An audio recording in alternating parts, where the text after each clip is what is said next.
people who like to get away with passing joints around in the front row of the old Waldorf. What would Heavy Metal Magazine think? This is called Dreadlocks of the Suburbs. 1, 2, 3, 4, 1,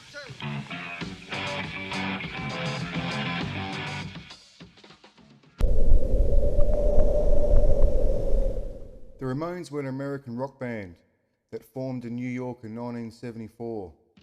I consider them to be the first ever punk band. Despite achieving only limited commercial success, the band was a major influence on the punk rock movement, both in the United States and the United Kingdom. They performed 2,263 concerts, touring virtually non-stop for 22 years. In 1996, after a tour with the La Pezza Music Festival, the band played a farewell concert and disbanded. By a little more than 8 years after the breakup, the band's three founding members, lead singer Joey Ramone, guitarist Johnny Ramone, and bassist Dee Ramone, had died. However, recognition of the band's importance built over the years, and they are now cited in many assessments of all great time rock music. At the same time as the release of the Ramones' first record, the Saints from Australia, formed in Brisbane in 1974, they are considered to be one of the first and most influential pop groups. By 1975, contemporaneous with the Ramones, the Saints were employing the fast tempos, reckless vocals and buzzsaw guitar that characterised early punk rock, with their first single, I'm Stranded. And everybody should know that song. In the late 1976, they became the first punk band outside the United States to release a record, ahead of a better known punk act like the Sex Pistols and the Clash. Their musical inspiration comes from success such as 1950s rock and roll musicians such as Little Richard and Elvis Presley. Then, not 1 year after, in London formed a band called the Sex Pistols in 1975. They were responsible for initiating the punk rock movement in the United Kingdom and inspiring many later punks and alternative rock musicians. Although their initial career lasted just 2.5 years and produced only 4 singles and 1 studio album, they are regarded as one of the most influential acts in the history of popular music. These three bands, the Sex Pistols, the Ramones and the Saints, gave influence for future bands such as DRI and the Dead Kennedys. The Dead Kennedys are an American punk rock band formed in San Francisco, California in 1978. The band are pioneers of hardcore punk during the 1980s. The band gained a large underground fan base in their international punk music scene. With the influence of British 1970s punk and the raw energy of the 1980s American hardcore punk scene, the Dead Kennedys songs mixed extreme lyrics with sarcasm and irony of social and political issues of the 1980s. The Dead Kennedys were to go on and release 5 studio albums before disbanding in 1986. And this was giving a lot of influence to local bands and songwriters in South Australia, especially Adelaide and down south on the coast. Thank you.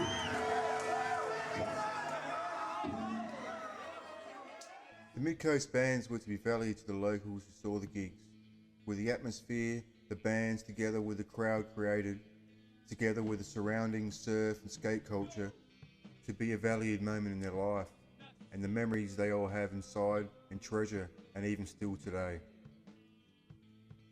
When reunion gigs happen, you can still see that wave holding up perfect and ride it while they are playing. Then when the wave goes down, we wait for it to rise again. The mid-coast was a coastal line with suburbs along the side. It stretched as far as Portlunga South to Moana South. The surroundings area were Porties, Christie's Crew, the Sully's Crew, or Dinga Crew. When all these crew got together and formed punk bands and all started to play in one venue, this was to unite all the suburbs as one, and the hundreds of shows that these bands were to go on playing led to putting not only Adelaide bands on the map, but also south of Adelaide, the mid-coast. The Mid-Coast was the start of the bands south of Adelaide, with the first two bands, the Shedheads and the Bearded Clams. These were the influence bands from these areas and the start of the Mid-Coast band scene as we know it today. The other local Mid-Coast bands were Waste of Space, Hobson's Choice, Mad Hatter, Thumbs of Conformity, Seeds, The Should, Doomsday Hour, Shredder, Psycho Green, Sativa Witch, and Freebirder. The main band to stand out amongst all of them was the Bearded Clams. The Bearded Clams changed lineups over the years, with the remaining original member to be Darren Keyser in the end. The original lineup was short-lived due to the losing their bass guitarist Lefty. He was also quickly replaced by Brett. Due to the overpopularity of the band, bigger venues were being used and the barbecue and backyard gig was not a must for the Bearded Clams no longer.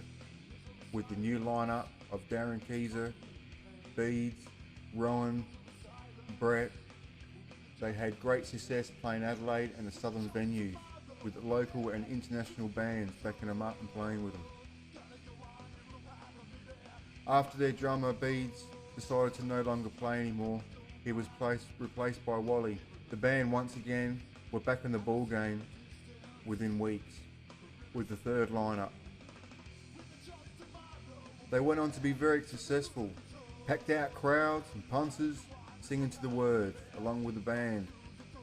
After Rowan deciding to call it a day, he was replaced for the last lineup change by Scott Maxwell. And Scott Maxwell brought great sound to the band and a new change. Then in the late 90s, the band hung up their boots and called it a day. They gave over 15 years of great meaningful music to their fans, and especially the local ones, who knew the lyrics for word to word. It wasn't until the first CD that people could hear the band without going to the shows. The Bearded Clams were legendary for not only the fact of the great music, but also they were in an era that recording a band was very hard and very expensive. It wasn't until they personally recorded their own first tape demo that people could start hearing the band without having to be at the shows. Concerning the slam and mosh pit at these shows, well, I look at it as the way the Nursery Rhymes album cover says, fun hurts.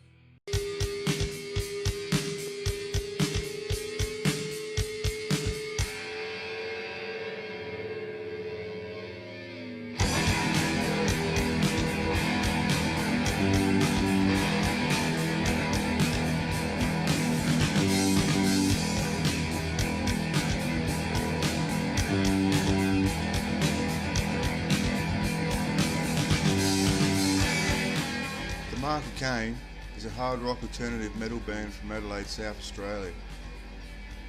The style has been likened to that of Helmet and the Rollins band, yet this band predates both of those groups and was influenced by the early work of Joy Division and US hardcore. The Market Kane was formed in 1984 by brothers John, guitar, and Kim Scott, bass guitar, with Rod Archer on vocals and Roger Crisp playing drums. Before long, Archer had left the group and John Scott took on the vocal role. The Market Kane has remained a trio ever since. The Scotts have been the core of the band, which has featured some 15 different drummers.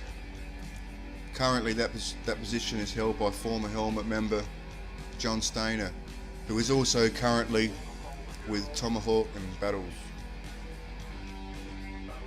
The band's first release was a single, The Lords of Summer, issued by Sydney label Phantom Records in 1988.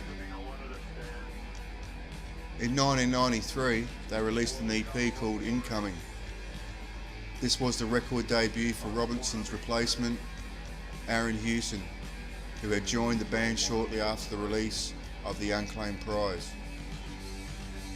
In 1995, they had an album called Breakthrough, which was produced by Henry Rollins.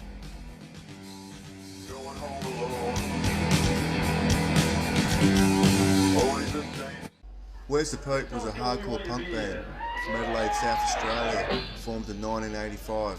Beginning in the 1980s, Where's the Pope were a pioneering hardcore punk thrash band from Adelaide, South Australia, known for their energetic and chaotic live performances,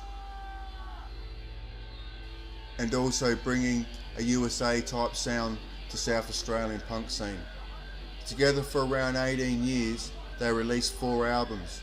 Successfully, Where's the Pope led to increased acceptance of punk hardcore bands to mainstream venues.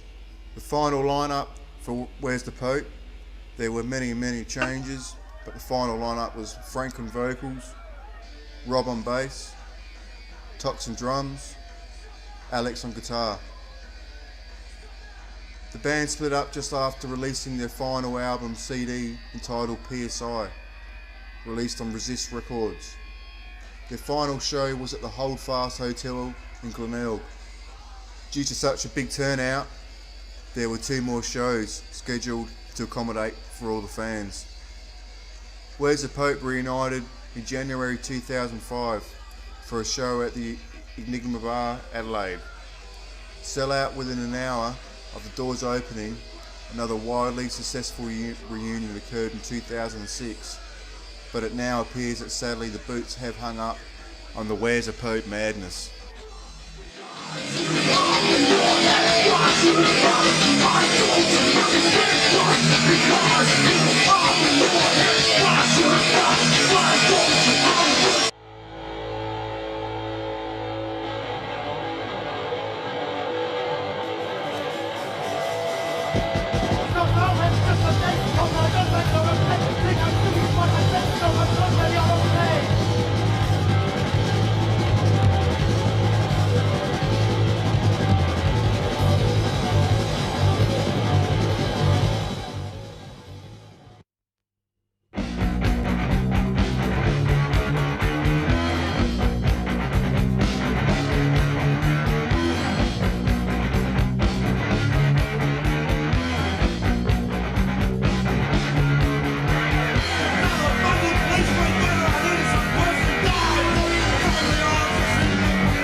Clowns of Decadence. The Clowns of Decadence formed on January the 1st, 1988. Terror Australian Invasion Year 200. With the jamming of 3 core members of punk melodians, the Mutants, Fested Festoons, plus a political renegade from Thrash's Toxic Avengers. The Clowns of Decadence didn't settle on a name till some time in 1989, and then collected 3 more members and a significant following in Australia and New Zealand through several years of performing and touring. While categorised as a punk rock band, the group itself referred to their musical style as junk fusion. Shortly after joining forces in 1988, all 4 original members attended the protest at Urunga, a US-Australia joint facility.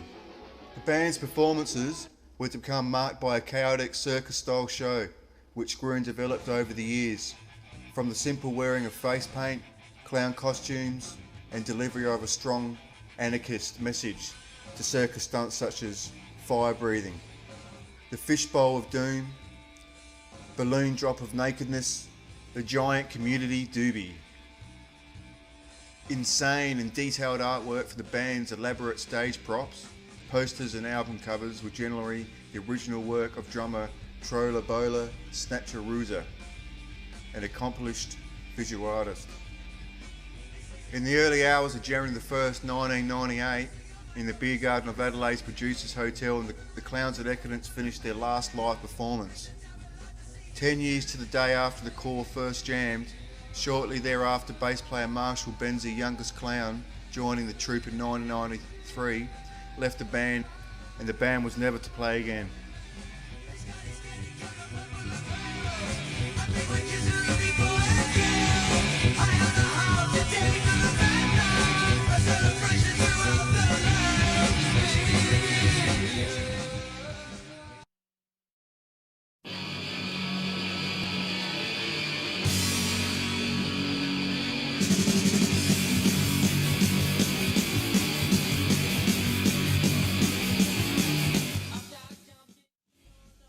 Exploding White Mice got its start in 1983 in Adelaide when Paul Gilchrist vocals played a one-off show as a cover band with Andy McQueen bass, Jerry Barrett guitar and Craig Rodder drums at a party.